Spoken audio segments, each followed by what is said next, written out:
السلام علیکم ورحمۃ اللہ وبرکاتہ۔ الحمد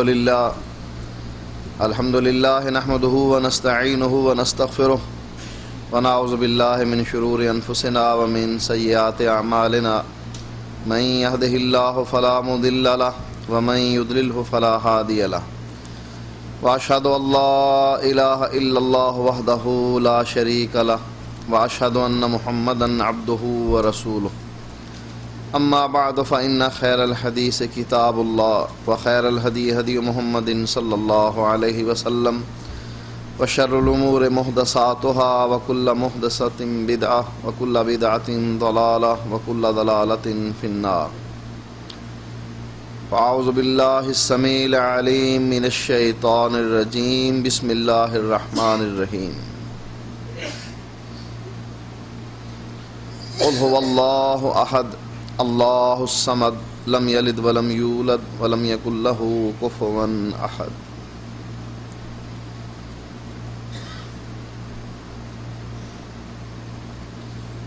اسلام دین فطرت ہے،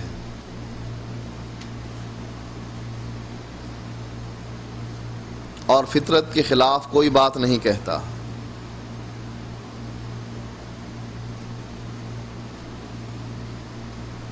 اس کے اصول و ضوابط عقل سے ماورا نہیں بلکہ عقل میں آنے والے ہیں۔ اسلام بے عقلی کی تعلیم نہیں دیتا، بلکہ جو کچھ کہتا ہے وہ عین عقل اور فطرت کے مطابق ہوتا ہے۔ یہ علیحدہ بات ہے کہ ہماری عقل ضعیف ہے، ہمیں وہ بات اگر سمجھ نہ آئے یہ ہماری عقل کا قصور ہے، اسلام کا کوئی قصور نہیں۔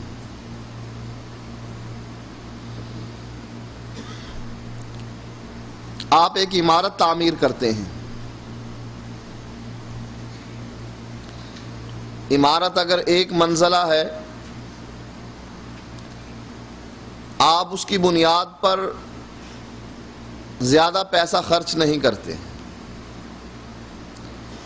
لیکن اگر آپ نے وہ عمارت بنانی ہے جو 5 یا 10 منزلہ جانی ہے، آپ اس کی بنیاد پر بے بہا پیسہ خرچ کرتے ہیں،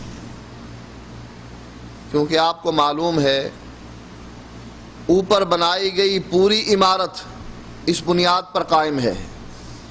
آج اگر بنیاد ریت پر رکھی گئی عمارت گر جائے گی، عمارت ناپائیدار ہوگی، ہوا کے جھونکے کو برداشت نہ کر سکے گی، بارش کا پانی اس کو گرا ڈالے گا۔ لہٰذا اگر عمارت اونچی ہوتی ہے، انسان اس عمارت کی بنیاد کو مضبوط سے مضبوط کرتا۔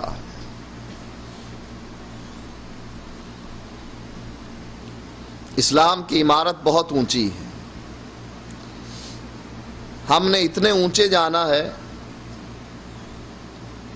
جس کو جنت کہتے ہیں، جہاں سے ہمارے باپ آدم علیہ السلام کو اس کی اپنی غلطی کی وجہ سے نکال دیا گیا۔ ہمارا اصل گھر وہ ہے، ہم نے وہاں پہنچنا ہے، اور اسی عمارت کی بنیاد پر ہم نے وہاں پہنچنا ہے۔ وہ شخص پاگلوں کی بستی میں بستا ہے جو بنیاد رکھنے سے پہلے چھت ڈالنے کی کوشش کرتا ہے، ستون بنانے سے پہلے چھت ڈالنے کی کوشش کرتا ہے۔ چھت تب ڈلے گی جب بنیاد پڑے گی، ستونوں کو قائم کیا جائے گا، اس پر چھت ڈل سکتی ہے۔ بغیر دیواروں اور ستونوں کے اور بغیر بنیاد بھرے چھت نہیں پڑ سکتی۔ اگر کوئی ڈالنے کی کوشش کرے وہ پاگل اور دیوانہ قرار پائے گا، ممکن نہیں ہے۔ اسی لیے نبی اکرم صلی اللہ علیہ وآلہ وسلم نے اپنے صحابی کو لوگوں کو دعوت و تبلیغ کی دعوت دینے کے لیے بھیجا۔ آپ نے فرمایا ان کے پاس جاؤ اور سب سے پہلے ان کے سامنے یہ بات رکھو کہ اللہ کے علاوہ کوئی الہ نہیں ہے اور محمد الرسول اللہ صلی اللہ علیہ وآلہ وسلم اللہ کے رسول ہیں۔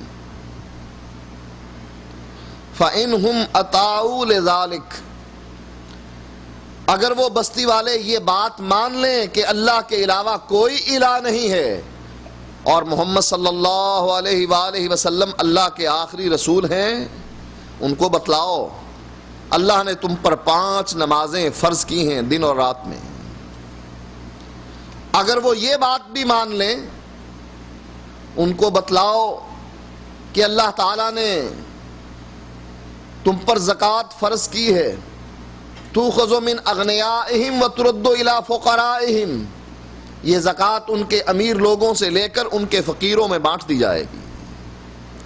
اگر وہ اس کو بھی مان لیں، ان کو بتلاؤ کہ اللہ تعالیٰ نے تم پر مہینے بھر کے روزے فرض قرار دیے ہیں۔ اگر وہ اس کو بھی مان لیں، ان کو بتلاؤ کہ اللہ تعالیٰ نے صاحب استطاعت پر حج کو فرض قرار دیا ہے۔ سب سے پہلے کس بات کی دعوت دینی ہے؟ اس بنیاد کی دعوت دینی ہے جو چھپ جائے گی۔ بنیاد چھپ جاتی ہے، ظاہر نہیں ہوتی، ظاہر عمارت ہوتی ہے۔ لا الہ الا اللہ محمد الرسول اللہ، یہ بنیاد ہے، چھپ گئی کہاں؟ دل میں۔ اقرار باللسان تصدیق بالقلب، یہ بنیاد ہے جو چھپ گئی دل میں۔ ایمان نے جگہ پکڑی، حبب الیکم الایمان وزینہ فی قلوبکم، اس ایمان نے صحابہ کے دل میں جگہ پکڑی، اللہ نے محبوب جانا اس ایمان کو، اور وہ ایمان چھپ گیا۔ اس کا اظہار کیسے ہوگا؟ عمل بالجوارح، اس کا اظہار نماز پڑھ کر، روزہ رکھ کر، حج کر کے، زکوٰۃ دے کے، جہاد کر کے، اعمال سے اس بنیاد کا اظہار ہوگا کہ اس عمارت کے نیچے کوئی بنیاد ہے جس پر یہ عمارت استوار ہے۔ دعوت و تبلیغ کا اصول یہ ہے کہ سب سے پہلے لا الہ الا اللہ کی دعوت دی جائے۔ اگر لا الہ الا اللہ وہ بنیاد اور محمد الرسول اللہ جو اس بنیاد کا دوسرا حصہ ہے، اگر اس پر ایمان نہیں، آپ اس کو دعوت دیتے ہیں کہ آئیے روزے رکھتے ہیں، آئیے نماز پڑھتے ہیں، آئیے صدقہ خیرات کرتے ہیں، آئیے جہاد کو چلتے ہیں، یہ دعوت دین اسلام کے اصول کے خلاف۔ نبی اکرم صلی اللہ علیہ وآلہ وسلم ایک مرتبہ ایک جنگ میں مشرکین مکہ کے آمنے سامنے کھڑے تھے۔ ایک چرواہا بکریوں کو چرانے والا غلام نبی اکرم صلی اللہ علیہ وسلم کے پاس پہنچتا ہے، آپ سے پوچھتا ہے کیوں لڑ رہے ہو؟ تمہارا مال چرایا ہے ان لوگوں نے، زیادتی کی ہے تم سے، تمہاری لڑائی کا سبب کیا ہے اور تم کون ہو اور وہ کون ہے؟ کہا میں محمد الرسول اللہ اور میرے ساتھی مجھ پر ایمان لانے والے، اور وہ ایک اللہ کو چھوڑ کر 360 کو پوجنے والے۔ صرف بیت اللہ میں 360 تھے، اس کے علاوہ تو بے شمار تھے۔ ہر چوراہے پر ایک الہ ہے جو بگڑی بناتا ہے، حاجت پوری کرتا ہے، اولاد دیتا ہے۔ کہا لڑ کیوں رہے ہو؟ کہا اللہ نے مجھ کو لڑنے کا حکم دیا، امرت ان اقاتل الناس، مجھ کو حکم دیا گیا کہ میں لڑوں اور اس وقت تک لڑتا رہوں جب تک کہ لوگ اللہ کی وحدانیت کو مان نہیں لیتے۔ کہا اس لڑائی کا کوئی فائدہ ہے؟ کہا ہاں اس لڑائی کا فائدہ ہے۔ کہا کیا؟ کہا جو ہماری طرف سے لڑ کر مرے گا وہ جنت میں جائے گا، اور ان کی طرف سے لڑے گا جہنم میں جائے گا۔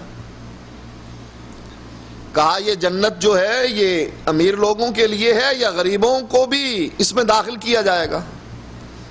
کہا جنت ہر اس کے لیے ہے جو اللہ پر ایمان لاتا ہے، عمل صالح کرتا ہے، چاہے وہ بلال حبشی ہی کیوں نہ ہو وہ جنت میں جائے گا، اور چاہے مکے کا سردار ابو لہب، ابو جہل اور ابو طالب ہی کیوں نہ ہو وہ جہنم میں جائے گا۔ کہا میں بھی جا سکتا ہوں؟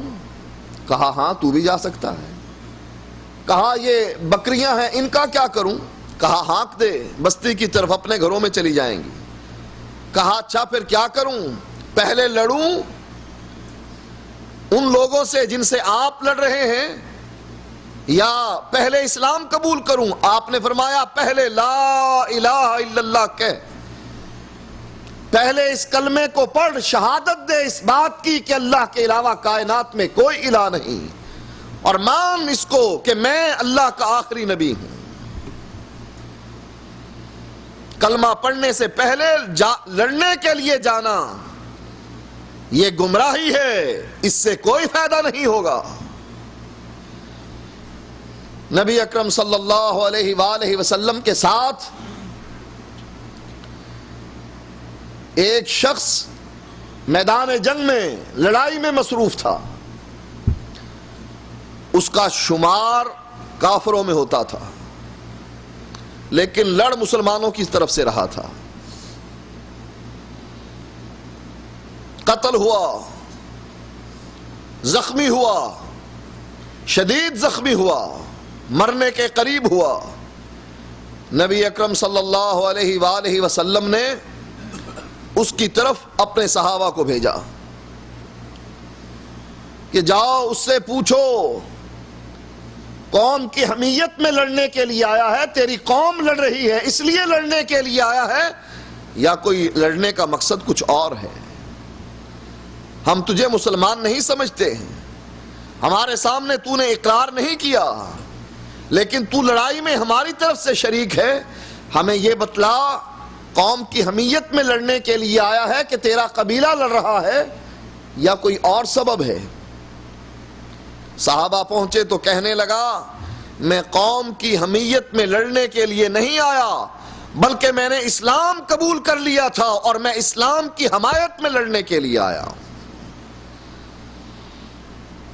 کیونکہ اس کو پتا تھا اگر قوم کی وجہ سے لڑنے کے لیے آیا، کلمہ نہیں پڑھا، عمل کیا لڑائی کا، اور وہ عمل جو اسلام کی کوہان ہے اس پر عمل کیا، اگر بنیاد نہیں رکھی جہنم ملے گی، جنت نہ ملے گی۔ اسی لیے وہ غلام پوچھتا ہے پہلے کلمہ پڑھوں یا لڑوں؟ آپ نے فرمایا پہلے بنیاد رکھ، پھر جا کر لڑائی میں شرکت کرنا۔ اسلام قبول کر کے میدان جنگ میں اترا، پہلے ہی ریلے میں شہید ہو گیا۔ نبی اکرم صلی اللہ علیہ وآلہ وسلم نے فرمایا اس نے کوئی عمل نہیں کیا، اس کو موقع ہی نہیں ملا، عمارت بنانے کا موقع ہی نہیں ملا، نہ نماز، نہ روزہ، نہ حج، نہ زکوٰۃ، یہ اللہ کے راستے میں مر گیا۔ میں نے اس کے سرہانے جنت کی 72 حوروں کو بیٹھے ہوئے دیکھا۔ ثابت کیا ہوا؟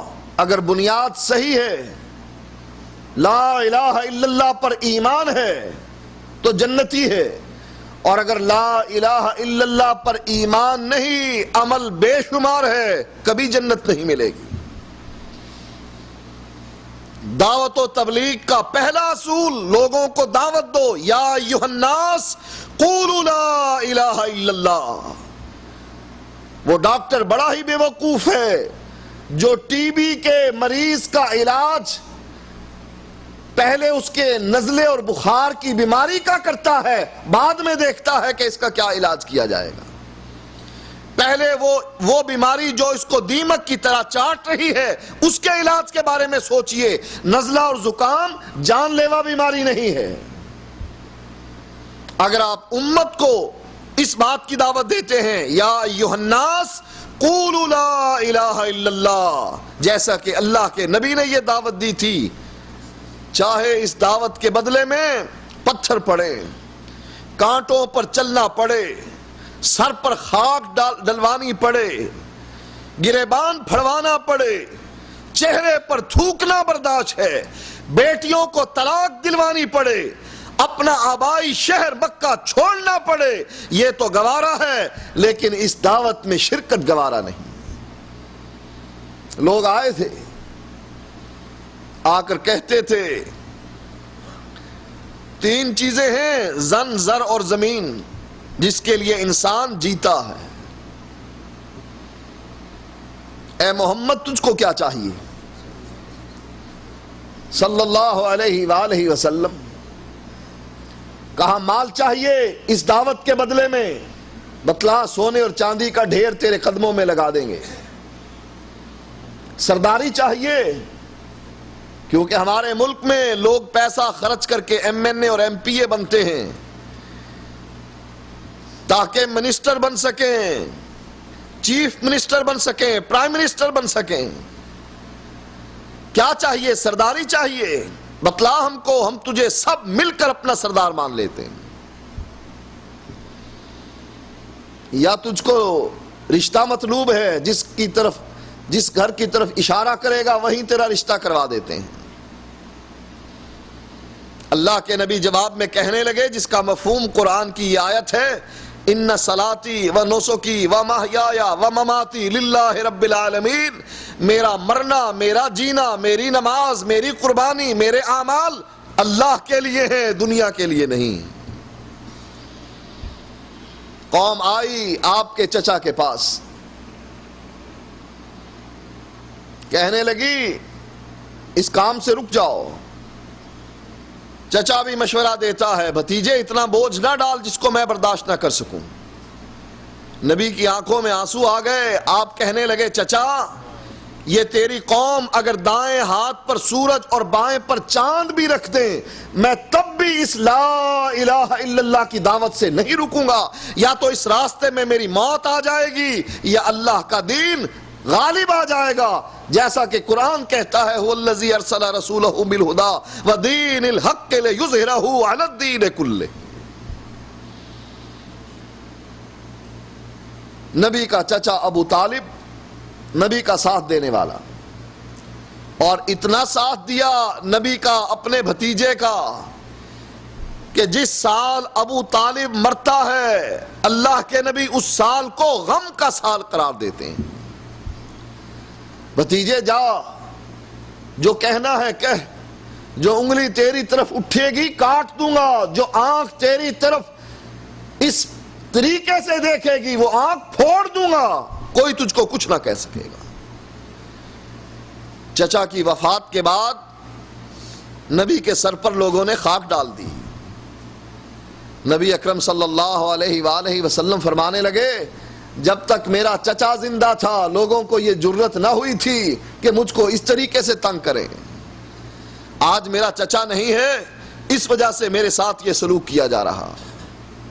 وہی چچا جو شیب ابی طالب میں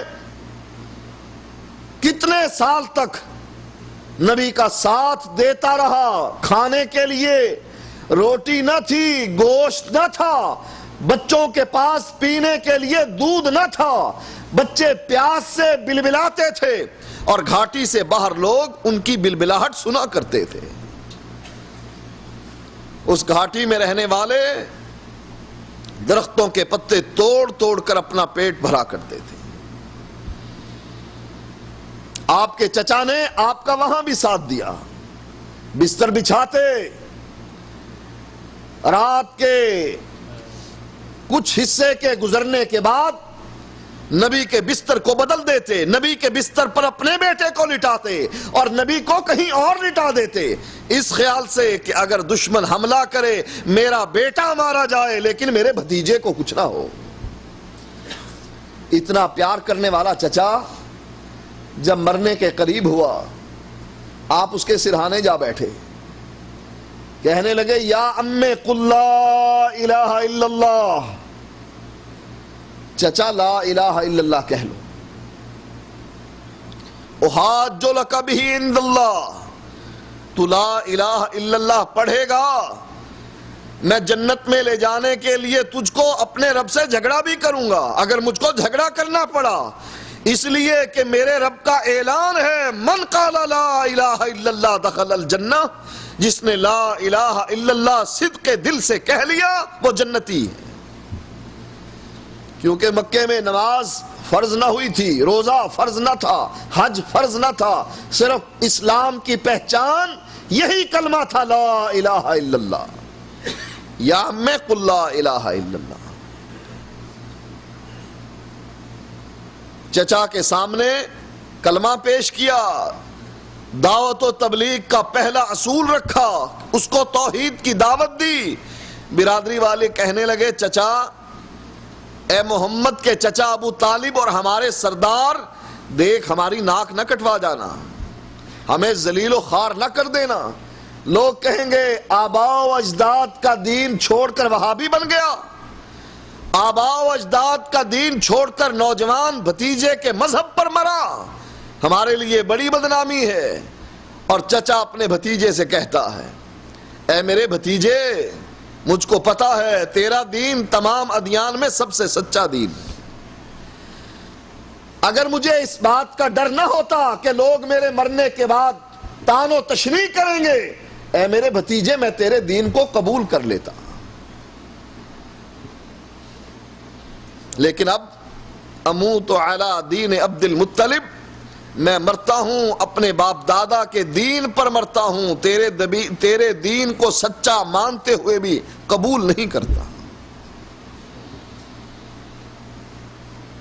مر گیا. نبی کو بڑا دکھ ہوا کہ بلال جنتی بنا، سہیب جنتی بنا، ختیجہ جنتی بنی، ابو بکر جنتی بنا، لوگوں کے چچے جنت میں گئے اور میرا چچا مجھ سے زیادہ، سب سے زیادہ محبت کرنے والا جہنم میں گیا. اللہ نے قرآن کی آیات اتار دی، انک لا تہدی من احببت، اے نبی جس سے تو محبت کرتا ہے تو اس کو ہدایت نہیں دے سکتا، ولکن اللہ یہدی من یشاء، اللہ جس کو چاہتا ہے ہدایت عطا فرماتا. صحابہ اللہ کے نبی سے پوچھنے لگے، اللہ کے نبی آپ کے چچا نے اسلام کی بڑی خدمت کی، آپ کی حفاظت کی، آپ کی بڑی مدد کی، آپ کے چچا کو کوئی فائدہ ہوگا؟ کلمہ نہیں پڑھا، اسلام کو سچا جانا، کلمہ نہیں پڑھا، قصور صرف یہ تھا. نبی اکرم صلی اللہ علیہ وسلم نے فرمایا، اللہ تعالیٰ میرے چچا کو آگ کے 2 جوتے پہنائے گا، اور ایک روایت میں یہ ہے کہ 2 انگارے اس کے پاؤں کے نیچے رکھ دے گا، ایک پاؤں کے نیچے، دوسرا دوسرے پاؤں کے نیچے. ان انگاروں اور جوتوں کی وجہ سے میرے چچا کا دماغ ایسے کھولے گا جیسے چولہے پر ہنڈیا کھولتی ہے.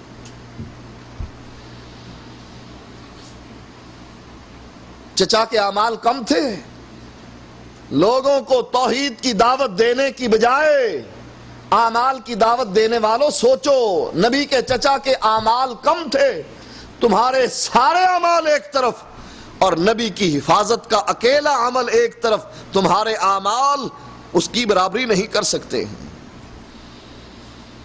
نبی اکرم صلی اللہ علیہ وسلم کا پڑوسی یہودی، اس کا نوجوان بیٹا، اس کا آخری وقت آیا اور اللہ کے نبی اس کے بھی سرہانے جا بیٹھے، اور اس یہودی نوجوان سے مخاطب ہو کر کہنے لگے، قل لا الہ الا اللہ، دے اس بات کی گواہی کہ اللہ کے علاوہ کوئی الہ نہیں. وہ نوجوان اپنے باپ کو دیکھتا ہے، آنکھوں ہی میں اجازت طلب کرتا ہے کہ میں اس کی بات مانوں یا نہ مانوں. کوئی جواب نہیں. اللہ کے نبی نے اس نوجوان سے پھر کہا، قل لا الہ الا اللہ. اس نوجوان نے پھر باپ کے چہرے پر نگاہ ڈالی. باپ نے کہا، اطیع ابا القاسم، مان لے بات اس کی. اس لیے کہ باپ کو پتا تھا کہ یہ آخری نبی سچا نبی ہے. یعرفونہ کما یعرفون ابناءہم، وہ اللہ کے نبی کو ایسا جانتے تھے جیسا باپ اپنے بیٹے کو پہچانتا کہ یہ اللہ کا سچا نبی. اس نے زبان سے کہا، اشہد اللہ الہ الا اللہ و اشہد ان محمد الرسول اللہ. اللہ کے نبی اس کے سرہانے سے اٹھے، دروازے سے باہر نکلے، تھوڑی ہی دور گئے، گھر سے چیخ و پکار بلند ہوئی جو اس بات کا اعلان تھا کہ یہ نوجوان مر گیا۔ اللہ کے نبی نے فرمایا الحمدللہ، اللہ تعالیٰ نے میری وجہ سے، میرے سبب ایک اور جان کو جہنم کی آگ سے آزاد کر دیا۔ کیا ہے دعوت و تبلیغ کا اصول؟ لوگوں کے سامنے سب سے پہلے اس بات کی دعوت رکھو کہ لوگوں، یا ایھا الناس قولوا لا الہ الا اللہ۔ اگر اس دعوت کا، بنیاد کا انکار کیا تو یہ شخص کبھی بھی جنت میں نہیں جائے گا۔ ہماری بدقسمتی کہ ہم لوگوں نے اس منہج کو چھوڑ دیا۔ لوگوں کو دعوت دیتے ہیں آئیے نماز کے لیے، آئیے دوسرے اعمال کے لیے، ذکر اور اذکار کے لیے، آئیے زکریا صاحب کی کتابوں کی سما کے لیے، لیکن لوگوں کو اس بات کی دعوت نہیں دیتے کہ آئیے اللہ کی توحید کی طرف۔ اور بات یہاں تک جا پہنچتی ہے کہ اگر کوئی جماعت کسی قبر کے ارد گرد طواف کر رہی ہے تو یہ شخص بھی اس طریقے سے اس قبر کے ارد گرد طواف کر رہا۔ ان کو منع نہیں کرتا کہ طواف حرام ہے، طواف بیت اللہ کا ہو سکتا ہے، قبر کا طواف بہت بڑا گناہ ہے، کفر ہے، شرک ہے، اس بات کی دعوت نہیں دیتا، بلکہ خود بھی اس قبر کے ارد گرد طواف کر رہا ہے اور اس کو کہتا ہے طواف کرنے والے کو اللہ کے راستے میں ایک چلہ دے دو۔ اللہ کے بندے، یہ اصول، یہ طریقہ اللہ کے نبی کا تھا۔ مشرکین مکہ تو یہ طریقہ لے کر آئے تھے، آ کر کہنے لگے تھے ایسا کرو اے عبداللہ کے بیٹے محمد، ایسا کرو، ایک سال ہم تیرے الہ کو پوج لیتے ہیں، ایک سال تو ہمارے الہ کو پوج لینا۔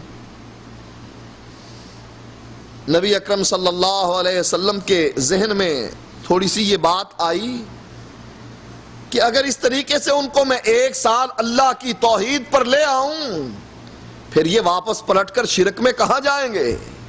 اللہ کے نبی کے ذہن میں تھوڑا سا خیال آیا۔ اللہ نے قرآن میں کیا کہا؟ اے نبی، اگر ہم تجھ کو نہ بچاتے، تو قریب تھا، ان کی طرف تھوڑا سا جھک جاتا، پھر اِذَا لَأَذَقْنَاكَ ضِعْفَ الْحَيَاةِ وَضِعْفَ الْمَمَاتِ، اے اللہ کے نبی اگر تو تھوڑا سا بھی ان کی طرف جھک جاتا، ہم تجھے دنیا میں تیری زندگی کا بھی عذاب دیتے دوہرا، اور تجھے مرنے کا بھی دوہرا عذاب دیتے۔ اصول دعوت و تبلیغ کا یہ ہے کہ کوئی مانے یا نہ مانے، کوئی اس کو آگ میں گرانے کا منصوبہ بنائے، ابراہیم خلیل اللہ آگ میں گرنا گوارا کرے لیکن اللہ کے ساتھ شرک گوارا نہ کرے۔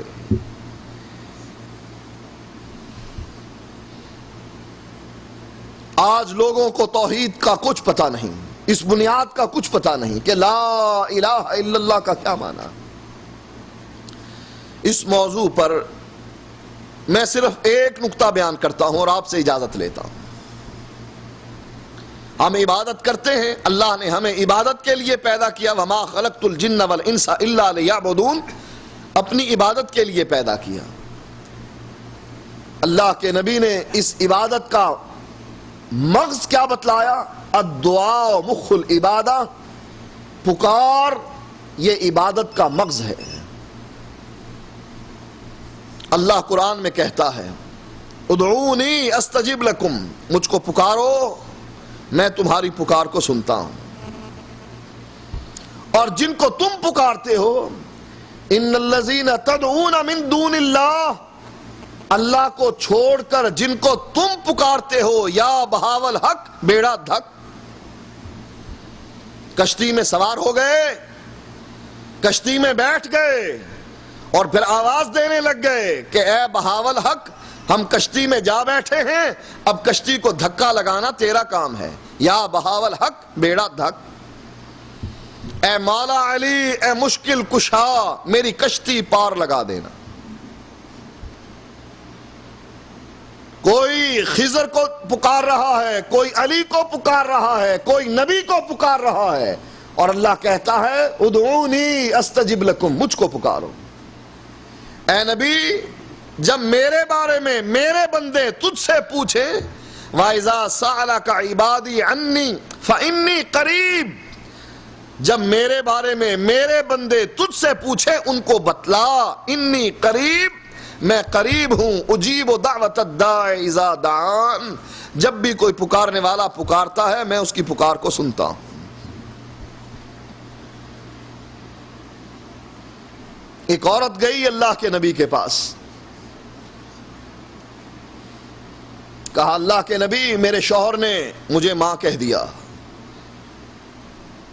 اور اس سے پہلے قانون یہی تھا کہ جس کا شوہر اس کو ماں کہہ دے وہ اس پر حرام ہو جاتی ہے۔ یہ عورت اللہ کے نبی کا دروازہ کھٹکھٹاتی ہے، اللہ کے نبی میرے شوہر نے مجھ کو ماں کہہ دیا، آپ نے فرمایا تو اس پر حرام۔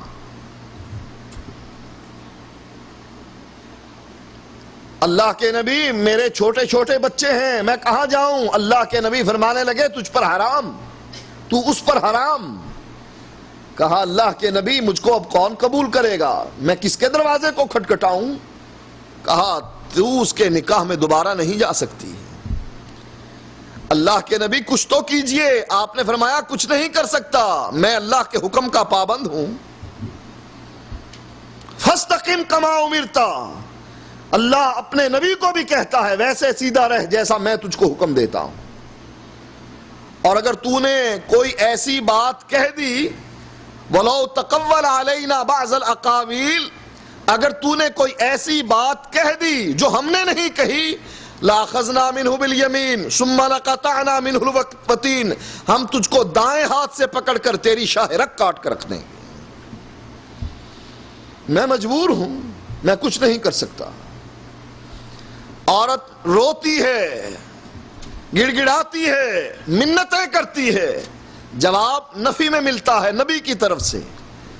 جب وہ دیکھتی ہے یہ دروازہ بند ہو گیا، آسمان کی طرف نگاہ اٹھاتی ہے کہ اللہ تو بھی میری بات سن رہا ہے کہ نہیں۔ اللہ فوری اپنے نبی پر جبریل کو بھیج دیتا ہے اور کہتا ہے قد سمع اللہ قول التی تجادلک فی زوجہا، اے اللہ کے نبی اللہ نے اس عورت کی بات سن لی جو اپنے شوہر کے بارے میں تجھ سے جھگڑا کر رہی تھی، آج سے اللہ نے اس قانون کو ختم کر دیا ہے اور دوسرا قانون نافذ کر دیا۔ اگر کوئی شوہر اپنی بیوی کو ماں کہہ دے وہ اس پر حرام نہیں ہوگی، میں نے یہ قانون خولا کے لیے بدل دیا ہے۔ ادعونی استجب لکم، مجھ کو پکار کر تو دیکھو میں تمہاری پکار کو سنتا ہوں۔ ہم تو انسان ہیں، اللہ حیوانوں کی بھی سنتا ہے۔ یہ کتیا کس دربار پر جاتی ہے اولاد لینے کے لیے؟ 12 بچے ہوتے ہیں، 12 بچے، کس اولاد کس قبر پر جا کر نظر و نیاز دیتی ہے، وسیلہ مانگتی ہے، کس کے پاس جاتی ہے؟ اللہ جانوروں کو بھی دیتا۔ سلیمان علیہ السلام کے زمانے میں قحط پڑ گیا، بارش نہ ہوتی تھی، لوگ تنگ پڑ گئے۔ سلیمان علیہ السلام انسانوں کو، جنوں کو، اپنے لشکر کو لے کر باہر نکلے، چلو صلاۃ استسقاء پڑھتے ہیں۔ میدان میں اکٹھے ہو کر گڑ گڑاتے ہیں، اپنی چادر کو بدلتے ہیں، دعا کرتے ہیں کہ اللہ ہماری حالت کو بھی بدل دے، قحط ختم کر دے، آسمان سے بارش برسا دے۔ ابھی ہی راستے میں ہی ہیں، اپنے لشکر کو لے کر جا رہے ہیں، سامنے دیکھا ایک ننھی سی چیونٹی، جن چیونٹیوں کو ہم اپنے قدموں تلے پتہ نہیں دن میں کتنی مرتبہ مسل ڈالتے ہیں، اپنی پیٹھ کے بل زمین پر لیٹی ہوئی اور اپنی چھوٹی چھوٹی ٹانگیں آسمان کی طرف بلند کر کے کہتی ہے اے اللہ نحن خلق من خلقک، اللہ ہم بھی تو تیری مخلوق ہیں، ہمیں پانی کی ضرورت ہے، اللہ اگر تو ہمیں پانی نہ دے گا ہم کس کے دروازے کو کھٹکھٹائیں گے؟ سلیمان علیہ السلام نے چونٹی کی دعا سنی، اپنے ساتھیوں کو کہنے لگے واپس پلٹ چلو۔ کہا کیوں؟ ہم تو مانگنے جا رہے تھے، دعا کرنے جا رہے تھے، صلاۃ استسقاء ادا کرنے جا رہے تھے، واپس کیوں چلیں؟ کہا اللہ تعالیٰ نے چونٹی کی بات سن لی ہے، دعا قبول کر لی ہے، آسمان سے بارش برسانے کا فیصلہ کر دیا۔ تیری سنتا نہیں، پیروں کی موڑتا نہیں، گھوڑے کے سامنے ہاتھ باندھ کر ہم کھڑے ہوتے ہیں، شیعوں کی دلدل کے سامنے ہاتھ باندھ کر کھڑے ہوتے ہیں، اس کے نیچے سے اپنے بیٹوں کو گزارتے ہیں، ہماری تیرے آگے، تیری اس کے آگے، ہماری سنتا نہیں، تیری موڑتا نہیں۔ اور اللہ کہتا ہے بدبختو، میں تو اپنے دروازے کو جانوروں کے لیے کھلا رکھتا ہوں، تم جانوروں سے افضل ہو، تم میرے نبی کی امت ہو، اشرف المخلوقات ہو، میرے دروازے کو چھوڑ کر کہاں جا رہے ہو؟ اسی لیے اللہ تعالیٰ یہ فرق واضح کرتا ہے قرآن میں، یا ایھا الناس ضرب مثل فاستمعوا لہ۔ اللہ کہتا ہے میں ایک مثال بیان کرتا ہوں، اس کو سنو تو صحیح۔ ان الذین تدعون من دون اللہ، جن کو تم اللہ کے علاوہ پکارتے ہو، لن یخلقوا ذبابا، وہ تو ایک مکھی بھی پیدا نہیں کر سکتے۔ ہے کوئی نبی جو مکھی پیدا کر دکھائے؟ ہے کوئی ولی جو مکھی پیدا کر دکھائے؟ ہمارے پاکستان میں دولِ شاہ کا دربار ہے، لوگ اولاد لینے کے لیے اس کے ہاں جاتے ہیں اور وہ اولاد سے نوازتا ہے، چھوٹا سا سر اس کا ہوتا ہے، دولِ شاہ کا چوہا جس کو کہتے ہیں۔ اللہ کہتا ہے جن کو تم اللہ کے علاوہ پکارتے ہو، اولاد بیٹا 2-3 کلو کا دینا دور کی بات ہے، ان کو کہو ایک حقیر سی مخلوق مکھی ہے، اس کو پیدا کر کے دکھاؤ۔ کوئی ہے پیر جو یہ کہے میں مکھی پیدا کر سکتا ہوں؟ مکھی پیدا کرنا دور کی بات ہے، آئیے مکھی کی ٹانگ ٹوٹ گئی، ڈاکٹر ہیں، سائنس بڑی ترقی کر گئی ہے، میڈیکل بہت ترقی کر گیا ہے، آپریشن ہوتے ہیں، ان کو کہو مکھی کی ویسی ٹانگ بناؤ جیسی میرے رب نے بنائی، اس کے اندر ویسے ٹشو رکھ دو جیسے میرے رب نے رکھے۔ کوئی ہے جو مکھی کی ویسی ٹانگ بنا سکے؟ حادثات ہوتے ہیں، لوگوں کی ٹانگیں کٹتی ہیں، کس چیز کی ٹانگ بنتی ہے؟ سیدھی کھڑی ہے، نہ مڑ سکے نہ بیٹھ سکے، بس چل رہا ہے، اس بیساکھی کو اپنے لیے سہارا بنا کر چل رہا ہے، ویسی ٹانگ بن نہیں سکتی، کیونکہ یہ قدرت میرے رب کی ہے اور یہ کسی کی نہیں ہے۔ اللہ فرماتا ہے مکھی بنانا دور کی بات ہے، مکھی اس کے کھانے سے کوئی چیز اڑا کے لے جاتی ہے۔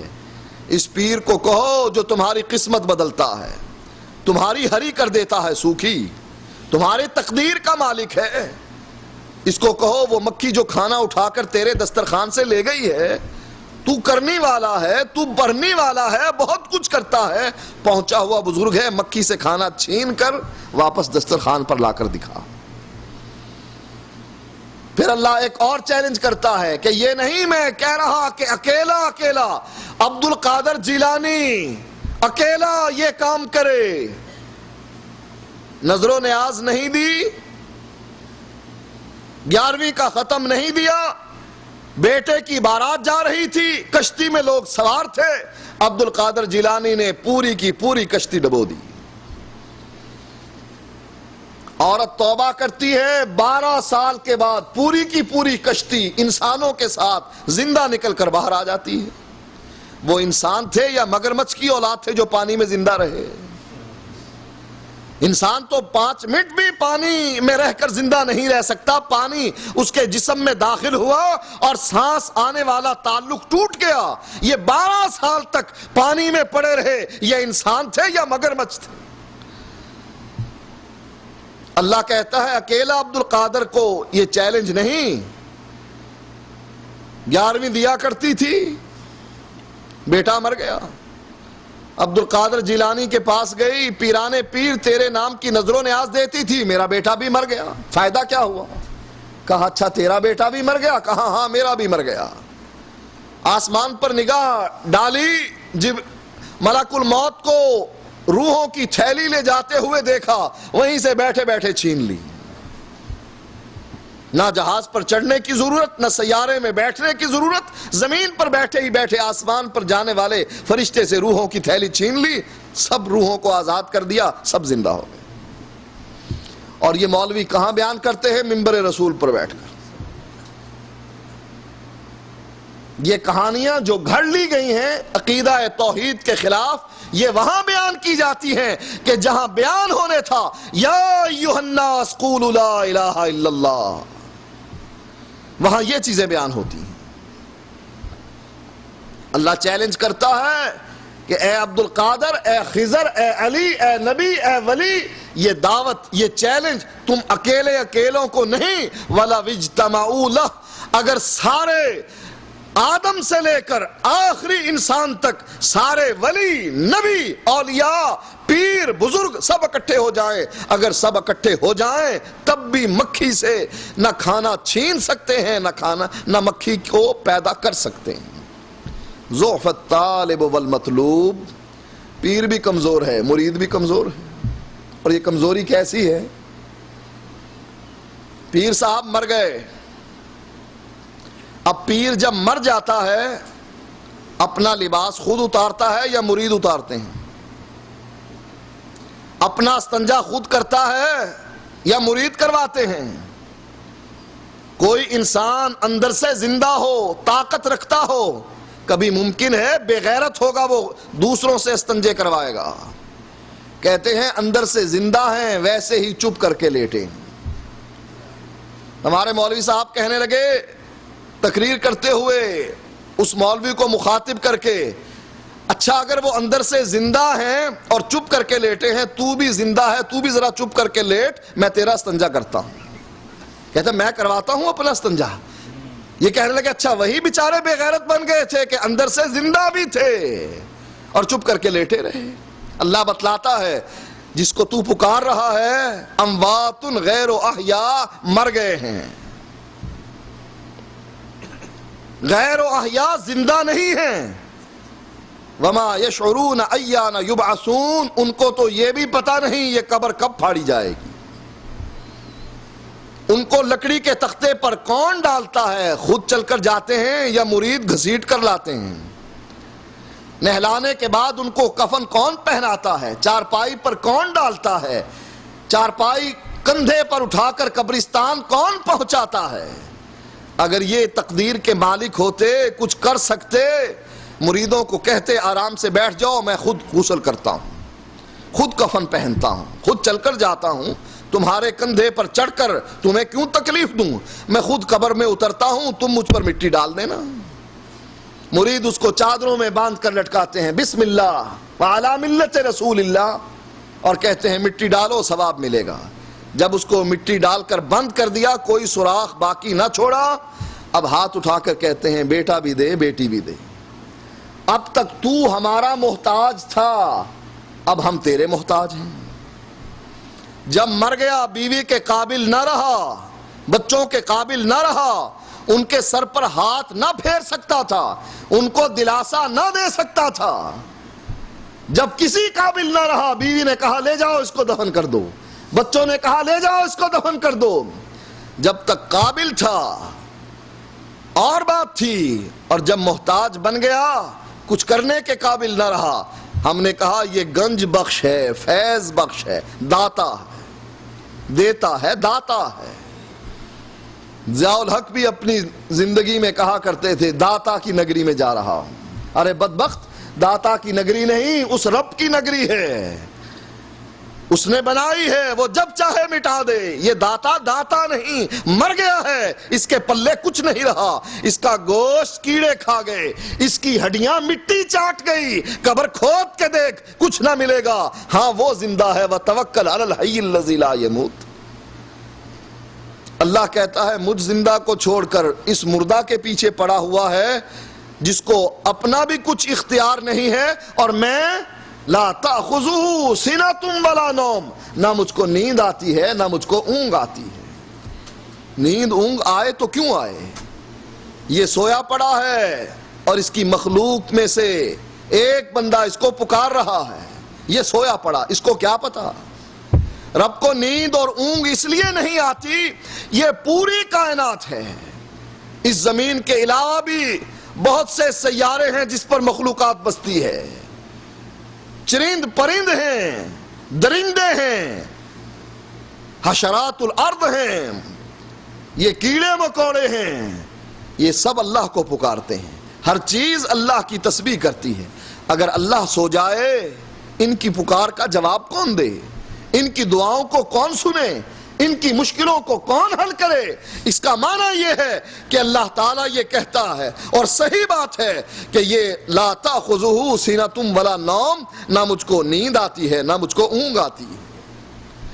اسی لیے فرمایا وَتَوَكَّلْ عَلَى الْحَيِّ الَّذِي لَا يَمُوتُ، اس ذات پر بھروسہ رکھ جس ذات کو موت نہیں آئے گی. اگر تو بھروسہ کائنات کی سب سے بڑی ہستی محمد الرسول اللہ پہ بھی رکھے گا، ایک وقت آئے گا اِنَّكَ مَيِّتٌ وَإِنَّهُمْ مَيِّتُونَ، تو نے بھی مر جانا ہے اور لوگوں نے بھی مر جانا. لہذا دعوت و تبلیغ کا پہلا اصول، لوگوں کو دعوت دیجئے عقیدہ توحید کی. اگر عقیدہ توحید صحیح ہوا، بنیاد صحیح ہوئی، اعمال کم بھی ہوئے، گناہ زیادہ بھی ہوئے، یا تو اللہ کے فضل سے وہ ویسے ہی جنت میں جائے گا، یا اللہ اس کو جہنم میں ڈال کر اس کے گناہوں کو جلا دے گا، پھر اس کو جنت میں داخل کر دے گا. اور اگر عقیدہ توحید درست نہ ہوا، بابوں کو مانتا رہا، پوجتا رہا، فرق ہم میں اور ہندوؤں میں صرف یہ باقی رہا کہ وہ کھڑے بت کی پوجا کرتے ہیں، ہم پڑے بت کی پوجا کرتے ہیں. وہ اپنے بزرگوں کے بت بنا کر کھڑے کر لیتے ہیں، اور ہم اپنے بزرگوں کو لٹا کر مٹی ڈال کر اس پر چادر ڈال کر اے سی لگا دیتے ہیں، لائٹنگ کر دیتے ہیں. ہم کہتے ہیں تم کھڑے بت کی پوجا کرو، ہم پڑے بت کی پوجا کرتے ہیں.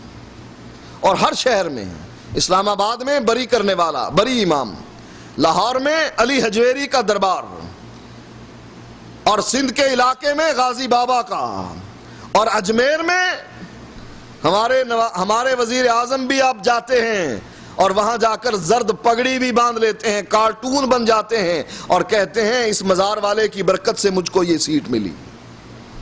اگر یہ عقیدہ ہوا جو عقیدہ آج کے مسلمانوں کا ہے، یاد رکھیے آپ کی نمازیں بیکار، روزے بیکار، حج بیکار، ساری زندگی کے اعمال برباد ہو جائیں گے اگر عقیدہ توحید درست نہ ہوا. آئیے دعوت و تبلیغ کے اس پہلے اصول کو سمجھتے ہوئے سب سے پہلے عقیدہ توحید پر عمل بھی کیجئے اور لوگوں کو بھی دعوت دیجئے، اس لیے کہ یہ بنیاد ہے اور اس پر عمارت تعمیر ہونی ہے. اگر بنیاد نہ ہوگی تو عمارت تعمیر نہ ہو سکے گی. وآخر دعوانا الحمدللہ رب العالمین.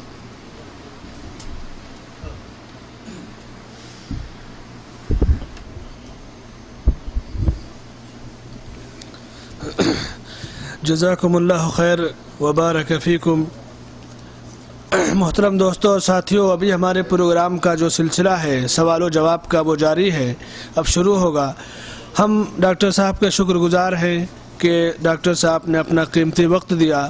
اور آپ کو بتاؤں کہ ڈاکٹر نے، یعنی جبیل کے کسی ڈاکٹر نے آپ نے اپنا بی پی جب کل چیک کرایا تو تقریر کرنے سے منع کر دیا ہے، لیکن یہ آپ لوگوں کی محبت ہے اور عہد ہے کہ ڈاکٹر صاحب کل سے ماشاءاللہ کیمپ 14 میں اور آج اپنا پروگرام جاری رکھے ہیں. ہم اللہ سے آپ کی صحت کی اور اعمال کی قبولیت کی دعا کرتے ہیں. ہمارے بھائیوں نے چند سوال کیے ہیں. ایک صاحب نے سوال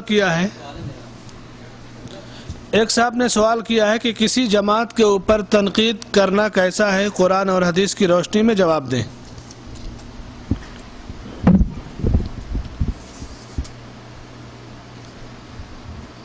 کسی جماعت پر اگر اس کا عقیدہ صحیح نہیں، تنقید کرنا درست ہے. اور اگر یہ کہا جائے کہ کسی جماعت پر تنقید نہ کی جائے، پھر ہندوؤں کو کیوں برا کہتے ہو، سکھوں کو کیوں برا کہتے ہو، عیسائیوں کو کیوں برا کہتے ہو، یہودیوں کو کیوں برا کہتے ہو، قادیانیوں کو کیوں غیر مسلم قرار دیتے ہو؟ اس کا معنی یہ ہوا کہ تم بھی مانتے ہو جو غلط ہیں ان کو غلط کہا جائے گا، جو صحیح ہیں ان کو صحیح کہا جائے گا.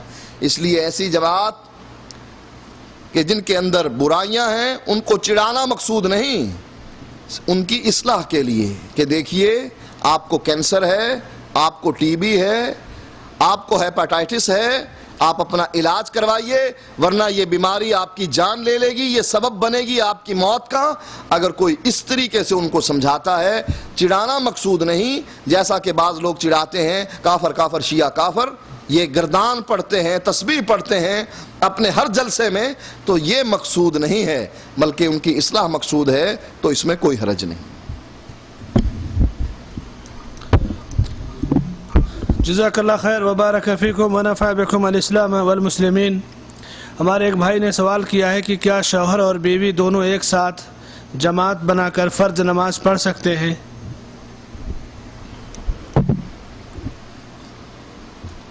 شوہر اور بیوی ایک ساتھ فرض نماز با جماعت ادا کر سکتے ہیں، لیکن شوہر اگلی صف میں کھڑا ہوگا، بیوی پچھلی صف میں، ساتھ ساتھ کھڑے نہیں ہوں گے۔ عبادت کے لیے شوہر اگلی صف میں اور بیوی پچھلی صف میں نماز با جماعت ادا کی جا سکتی۔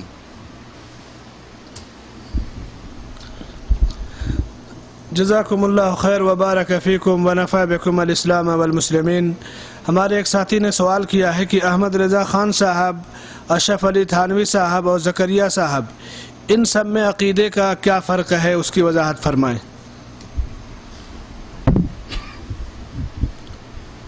کوئی فرق نہیں، سارے ہی اس تالاب میں ننگے ہیں۔ آپ نے احمد رضا صاحب کے بارے میں سنا ہی ہوگا، کتابوں میں پڑھا ہی ہوگا، ان کے ہاں عقیدہ ہے کہ جمعرات کو روحیں آتی ہیں اور دروازے پر کھڑی ہو جاتی ہیں اور آ کر پوچھتی ہیں کیا پکایا۔ اگر کہیں دال ساگ، فرماتی ہیں لعنت ہو تم پر، ہمارے لیے دال ساگ ہی رہ گیا تھا۔ اور اگر پکایا مرغ مسلم، بریانی اور مٹھائیاں اور حلوہ اور یہ اور وہ، تو کہتی ہیں شاباش ہو تم پر، اس لیے کہ یہ سارا کچھ مولوی صاحب کے پیٹ میں جانا تھا، احمد رضا خان اور اس کی قوم کے پیٹ میں جانا تھا، اس لیے مسئلہ گھڑ دیا، جمعرات کو روحیں آتی ہیں اور آ کر مانگتی ہیں۔ یہی مسئلہ اشرف علی تھانوی صاحب کا بھی ہے۔ فرماتے ہیں میرے نانا سفر پر تھے، ڈاکوؤں سے لڑائی ہو گئی۔ اشرف السوانح میں یہ واقعہ موجود ہے، صفحہ نمبر 40 ہے غالباً۔ کہا میرے نانا سفر پر تھے اور ان کے ساتھی بھی ساتھ تھے، ڈاکوؤں سے لڑائی ہو گئی۔ ڈاکو زیادہ تھے، میرے نانا کے دوستوں کی تعداد کم تھی، اسلحہ بھی کم تھا۔ ان ڈاکوؤں نے میرے نانا کو بھی شہید کر دیا اور باقی ساتھیوں کو بھی۔ اب شہادت کے بعد اشرف علی فرماتے ہیں ایک عجیب واقعہ ہمارے خاندان میں رونما ہوا کہ میرے نانا رات کو میری نانی کے پاس آئے اور آ کر کہنے لگے، مٹھائی کا ڈبہ بھی لے کر آئے اور آ کر کہنے لگے یہ مٹھائی بچوں کو کھلا دینا اور کسی کو بتلانا نہیں کہ میں رات کو آیا تھا، اور اگر نہ بتلاؤ گی تو میں ہر روز آیا کروں گا۔ اشرف علی فرماتے ہیں کہ میری نانی نے صبح کو اس ڈر سے کہ لوگ بچوں کو مٹھائی کھاتا دیکھیں گے تو خیال کریں گے کہ اس کی نانی کے پتہ نہیں کتنے یار ہیں، یہ مٹھائی کہاں سے آئی، یہ ڈر اور خوف پیدا ہوا اور اس رات سے پردہ اٹھا دیا کہ رات کو اشرف علی کے نانا آئے تھے، مٹھائی کا ڈبہ دے گئے تھے۔ اشرف علی فرماتے ہیں اس دن کے بعد میرے نانا کبھی بھی نہیں آئے۔ اب بتلائیے کیا فرق رہا؟ وہ بھی کہتے ہیں جمعرات کو روحیں آتی ہیں اور یہ بھی کہتے ہیں کہ رات کو اشرف علی کے نانا آتے ہیں، اور اللہ قرآن میں کہتا ہے اللہ یتوفی الانفس حین موتها والتی لم تمت فی منامها فیمسک التی قضا علیها الموت ویرسل الاخری۔ اللہ بندے کی روح قبض کر لیتا ہے، جب وہ مرتا ہے اس کی روح کو قیامت تک کے لیے روک لیتا ہے، واپس آنے نہیں دیتا۔ اب روحیں دو جگہ پر ہوتی ہیں، یا جنت میں یا جہنم میں۔ جو جہنم کی روحیں ہیں وہ مجرم ہیں، ان کو فرشتے کہاں آنے دیں گے، روک لیں گے، کہاں جا رہے ہو، تمہیں تو سزا ملنی ہے۔ اور جو جنت کی روحیں ہیں وہ جنت کے میوے چھوڑ کر تمہارے پاس یہ دال ساگ کھانے کے لیے آئیں گے۔ یہ منہ اور مسور کی دال؟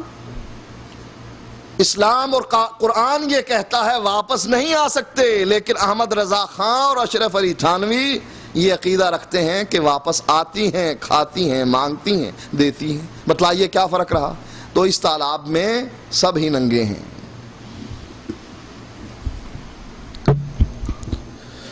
جزاکم اللہ خیر وبارک فیکم ونفع بکم الاسلام والمسلمین۔ فضیلت الشیخ ڈاکٹر طالب الرحمن صاحب حفظہ اللہ، لوگوں کے درمیان یہ بات مشہور ہے کہ کسی کافر کو کافر نہیں کہنا چاہیے۔ ہم آپ سے اس سوال کی، اس کے جواب کی وضاحت چاہتے ہیں۔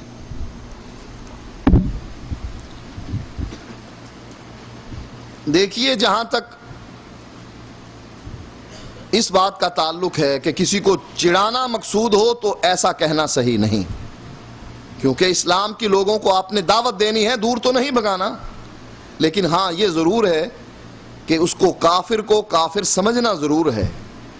اللہ کے نبی نے کبھی یہ نہیں کہا ابو جہل کافر، ابو لہب کافر، عتبہ کافر، شیبہ کافر، نعرے نہیں مارے۔ لیکن قرآن یہ ضرور کہتا ہے قل یا ایھا الکافرون، اے کافروں۔ اس لیے کافر کو کافر سمجھنا ضروری ہے۔ ان کو اگر اظہار کرنا پڑے کسی مجلس میں کہ یہ لوگ کافر ہیں، کر سکتا ہے، لیکن چڑھانا مقصود نہ ہو۔ اس لیے یہ کہنا کسی کافر کو کافر کہا نہیں جا سکتا، تو یہ قرآن کے اصول کے خلاف ہے۔ اللہ خود کہتا ہے قل یا ایھا الکافرون، اے نبی کہہ دیجئے اے کافرو۔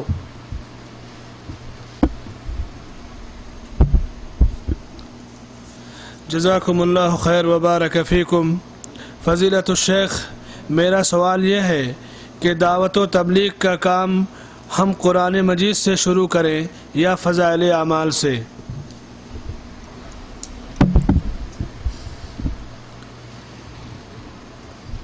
یہ بتلائیے کہ دعوت و تبلیغ کا کام اللہ کے نبی نے قرآن سے شروع کیا یا فضائل اعمال سے؟ اللہ کہتا ہے ما کنت تدری ما الکتاب ولا الایمان، تجھ کو پتہ نہیں تھا کہ ایمان کیا ہے، کتاب کیا ہے، قرآن کیا ہے۔ ولیکن جعلناہ نورا نہدی بہ من نشاء، ہم نے اس کو نور بنایا اور لوگوں کے دلوں کو اس نور سے ہم منور کرتے ہیں۔ ایک آدمی آیا اور آ کر یہی چیزیں جو میں نے آپ کے سامنے بیان کی 3 سامنے رکھ دی، شادی کروا لو، سرداری لے لو، مال لے لو، اس کام کو چھوڑ دو۔ آپ نے فرمایا تو نے اپنی بات کہہ دی؟ وہ کہنے لگا ہاں کہہ دی۔ آپ نے فرمایا پھر میری بھی سن لے۔ آپ نے اس کے سامنے فضائل اعمال کھول کر رکھی اور پڑھنا شروع کر دیا۔ آپ کہیں گے یہ فضائل اعمال کہاں سے آ گئی؟ زکریا صاحب تو پیدا ہی نہیں ہوئے تھے، تو کیا چیز کھول کر رکھی؟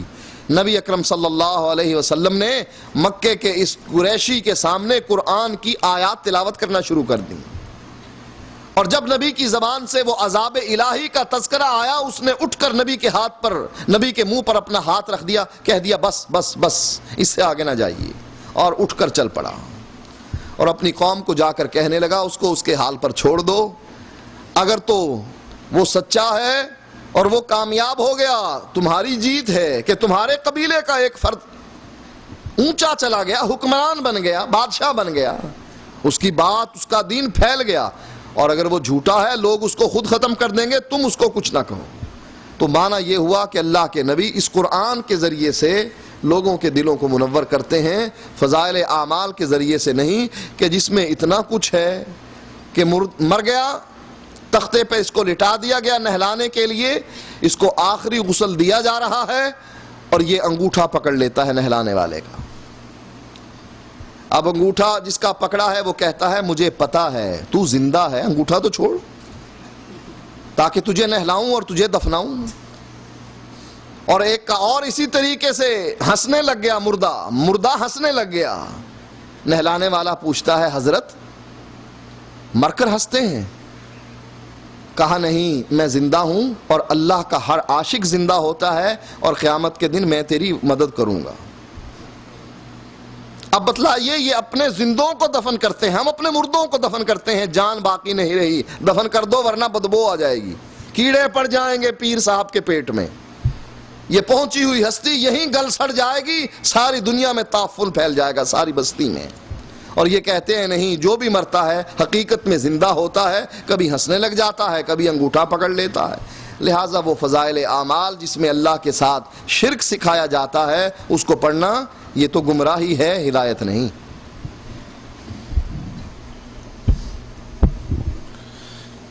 جزاکم اللہ خیر وبارک فیکم فضیلت الشیخ ڈاکٹر سید طالب الرحمن صاحب حفظہ اللہ۔ آج کل ٹی وی پر ایک مولانا صاحب قرآن کی تفسیر بیان کرتے ہیں جن کا نام ڈاکٹر اسرار احمد ہے۔ ہم آپ سے درخواست کرتے ہیں کہ ان کے عقیدے کے بارے میں بتائیے تاکہ ہم اسی لحاظ سے ان کی باتوں کو قبول یا رد کرنے میں اپنا فیصلہ کر سکیں۔ ڈاکٹر اسرار صاحب نے خلافت کا نظام قائم کرنے کے لیے سب کو آوازہ دے رکھا ہے، بریلویوں تم بھی آ جاؤ، دیوبندیوں تم بھی آ جاؤ، شیعوں تم بھی آ جاؤ، اور پھر اس میں وہ بیان کرتے ہیں کہ جو نبی کو نوری کہے وہ بھی ٹھیک ہے اور جو نبی کو بشری مانے وہ بھی ٹھیک ہے، بریلوی بھی ٹھیک ہیں، دیوبندی بھی ٹھیک ہیں۔ ان کا عقیدہ صوفیوں کا عقیدہ ہے۔ وحدت الوجود کے عقیدے پر ڈاکٹر صاحب ایمان رکھتے ہیں، اپنے گھر میں رفع الیدین کرتے ہیں، اپنی مسجد میں رفع الیدین نہیں کرتے، فجر کی نماز میں ضرور کرتے ہیں۔ یہ انہوں نے ایک دین اکبر بنایا ہوا ہے، کبھی اس کی لے لو مان لو، کبھی اس کی مان لو، وہ اللہ اور اس کے نبی والا دین ان کے پاس نہیں ہے، لہٰذا ان کا درس سننے سے اجتناب کیا جائے، چونکہ آپ کے پاس علم نہیں ہوتا، کہیں ایسا نہ ہو کہ وہ آپ کے عقیدے کو خراب کر دیں۔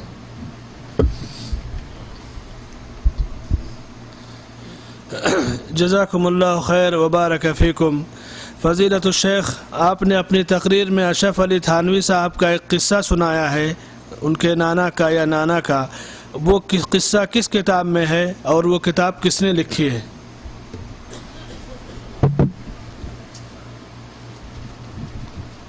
میں نے ابھی آپ کو اشرف السوانح کا نام بتلایا ہے اور صفحہ نمبر اس کا غالباً 40 ہے، اور اس کا حوالہ میری کتاب دیوبندیت میں بھی موجود ہے اور عربی کی کتاب الدیوبندیہ میں بھی موجود ہے۔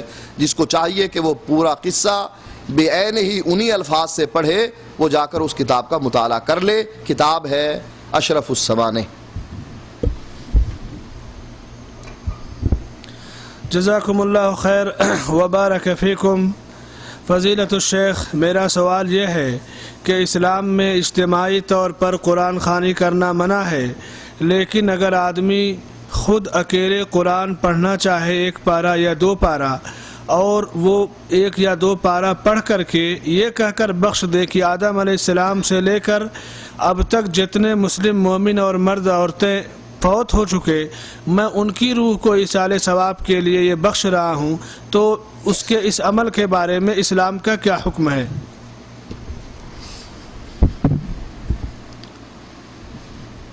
دیکھیے، قرآن خوانی کے لفظ سے ہی پتہ لگتا ہے کہ یہ ملاوٹی چیز ہے، 2 نمبر چیز ہے۔ قرآن عربی کا لفظ ہے اور خوانی خوانن فارسی کا لفظ ہے۔ اللہ کے نبی تو عربی زبان بولتے تھے اور یہ فارسی زبان کا استعمال اللہ کے نبی سے ثابت نہیں۔ پتہ لگتا ہے کہ ملاوٹ ہو گئی ہے اس چیز میں۔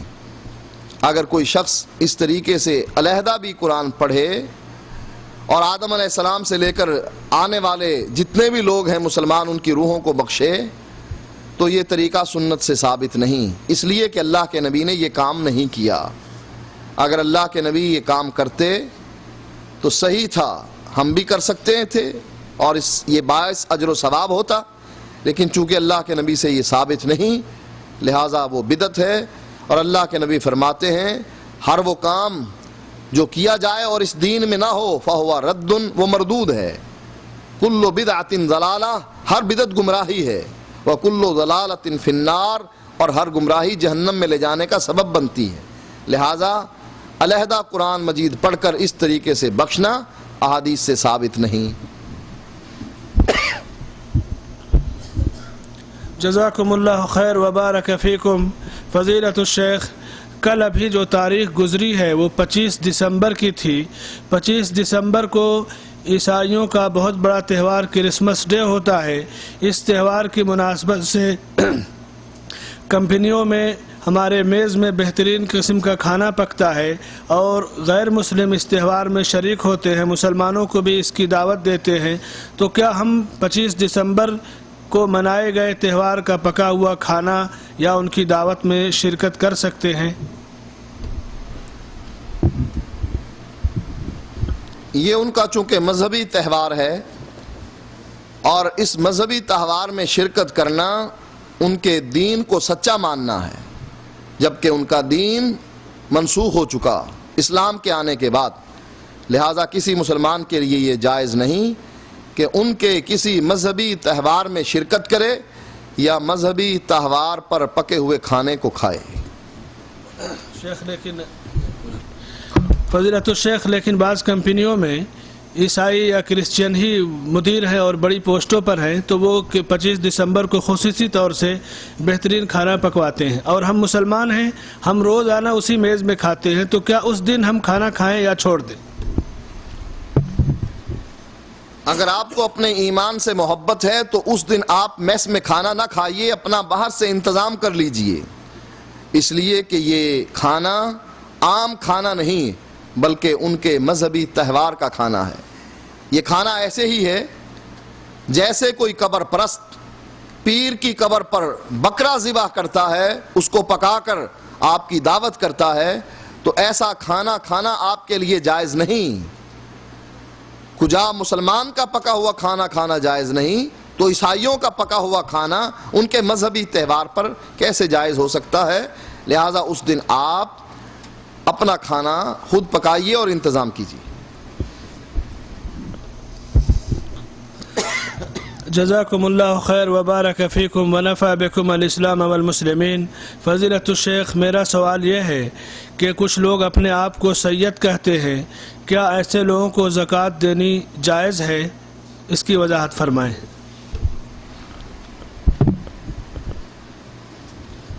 سید دو قسم کے ہوتے ہیں، ایک حقیقی، دوسرے بناوٹی۔ جنہوں نے انڈیا کی سرحد کراس کی ہے اور پاکستان میں داخل ہوئے ہیں، بعض لوگ سید بن گئے ہیں۔ دو آدمی تھے کسی بستی میں جاوا سے، ایک قریشی بن گیا، دوسرا سید بن گیا۔ ایک دوسرے کی آپس میں ملاقات ہوئی تو یہ دیکھ کر کہ تم قریشی بن گئے ہو، تمہاری حقیقت بتلاؤں، تم تو یہ تھے۔ وہ کہنے لگا اچھا اگر تو میری حقیقت بتلائے گا تو میں بھی بتلا دوں گا کہ تم تو یہ تھے، ڈھول پیٹا کرتے تھے، میراثی تھے، قوم کے سید بن بیٹھے۔ رشتہ لینے کے لیے کسی کے گھر گئے تو انہوں نے پوچھا کہ سید کا غیر سید میں نکاح درست ہے، لیکن ہمارے ہاں ایک رواج نیا چلا ہے، خلاف اسلام ہے۔ تو جن کے گھر گئے تھے ان سے انہوں نے پوچھا کہ تم تو سید نہیں ہو اور ہمارے گھر رشتہ لینے آ گئے ہو؟ کہا ہم نے سید بننے کے لیے درخواست جمع کروائی ہوئی ہے۔ تو یہ دو نمبر اگر سید ہیں تو ان کے لیے زکوٰۃ لینا کوئی حرج نہیں، اگر وہ محتاج ہیں، مستحق ہیں، لیکن اگر واقعی آل رسول ہے اس پر زکوٰۃ حرام ہے۔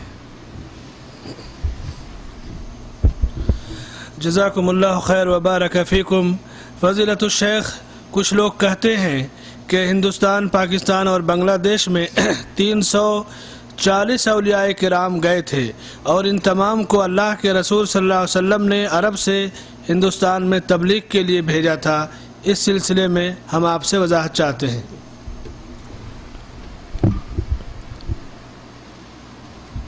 اللہ کے نبی نے جو چٹھی ان کے نام لکھی تھی وہ بتلائیے کہاں پوسٹ کی تھی؟ جو 300-400 اولیاء کو اللہ کے نبی نے حکم دیا تھا، کیسے دیا تھا؟ لکھ کر دیا تھا یا زبانی؟ اگر لکھ کر دیا تھا وہ لیٹر ہمیں بھی دکھلا دیجئے اللہ کے نبی کا، جیسے آپ بادشاہوں کو خط لکھتے تھے کہ میں نبی ہوں، مجھ پر ایمان لے آؤ، اور اگر ایمان نہ لاؤ گے تو یہ ملک تمہارا ہوگا، اگر نہ لاؤ گے تو ہماری حکومت یہاں تک پہنچے گی جہاں تک تمہارا دارالخلافہ ہے۔ لیٹر موجود تھے، اللہ کے نبی نے لکھے۔ ایسا ہی کوئی لیٹر اولیاء اللہ کے نام ہو تو ہمیں بھی دکھلائیے، ہم بھی دیکھ لیں۔ اور اگر زبانی کہا تھا تو بتلائیے کس کے سامنے کہا تھا؟ اللہ کے نبی تو فوت ہو گئے، اور فوت ہو جانے کے بعد رب کہتا ہے اے نبی تو بھی جو قبر میں ہے نہیں سنا سکتا ان کو۔ لہٰذا اس قسم کا عقیدہ رکھنا کہ اللہ کے نبی نے ان کو حکم دیا تھا، یہ کہانی ہے جو لوگوں نے گھڑی ہوئی ہے۔ جیسا کہ تبلیغی جماعت کے بعض عمراء یہ کہتے ہیں کہ اللہ کے نبی کے پاس وہ اپنا ملک چھوڑ کر مدینے میں جا بسے، اللہ کے نبی نے ان کو حکم دیا جاؤ ہندوستان جاؤ، وہاں تم سے کام لیا جائے گا۔ وہ کہتے ہیں اللہ کے نبی ہم تو سب کچھ چھوڑ کر مدینے میں آپ کے پاس رہنا چاہتے ہیں۔ آپ نے فرمایا نہیں، تمہیں حکم دیا جا رہا ہے کہ ہندوستان میں جا کر کام کرو، دین کا، تبلیغ کا۔ کہیں الیاس صاحب کو حکم ہے، کہیں زکریا صاحب کو حکم ہے، اور کہیں کسی اور کو ہے۔ لہٰذا یہ سب کہانیاں ہیں جو گھڑ لی گئی ہیں۔ اللہ کے نبی نے کسی کو حکم نہیں دیا۔ اگر حکم دیتے تو آپ اس بات کا حکم دیتے کہ میرے داماد ذوالنورین کو شہید نہ کرو، خارجیوں کو حکم دیتے میرے علی کو، داماد کو کچھ نہ کہو۔ آپ نے اس وقت کوئی حکم نہیں دیا، تو آج حکم دینے کے لیے آپ کو کیا ضرورت پڑ گئی تھی؟ لہٰذا نہ آپ حکم دے سکتے ہیں اور نہ یہ کتاب و سنت سے ثابت ہے، بلکہ یہ کہانیاں ہیں جو اپنے مذہب کی تقویت کے لیے لوگ گھڑ لیتے ہیں۔ جزاکم اللہ خیر وبارک فیکم۔ فضیلت الشیخ شیخ الاسلام امام ابن تیمیہ رحمہ اللہ کی کتاب کا نام کتاب الروح ہے۔ یہ کتاب ابن قیم رحمہ اللہ کی ہے۔ سائل کی معلومات شاید صحیح نہ ہو۔ اس کتاب میں حضرت شیخ نے کرامات اور کشفیات بیان کیے ہوئے ہیں۔ کیا کرامات اور کشفیات بیان کرنا شرک ہے؟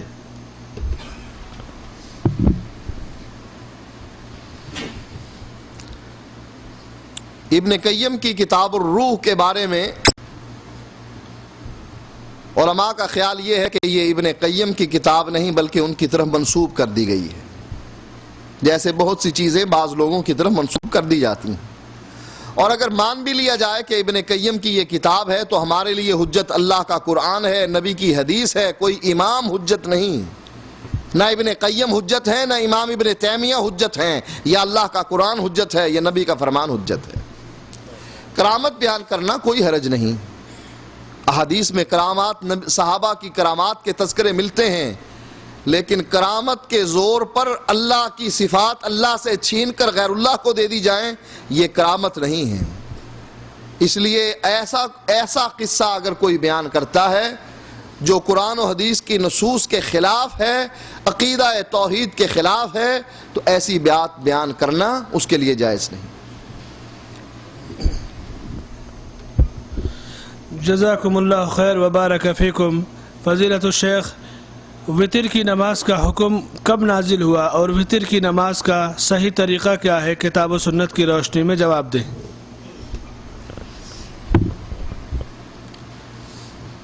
وطر کی نماز کوئی علیحدہ نماز نہیں ہے کہ اس کا کوئی علیحدہ سے حکم نازل ہوتا، بلکہ جب 5 نمازوں کا حکم ملا عشاء کی نماز میں، وطر یہ عشاء کی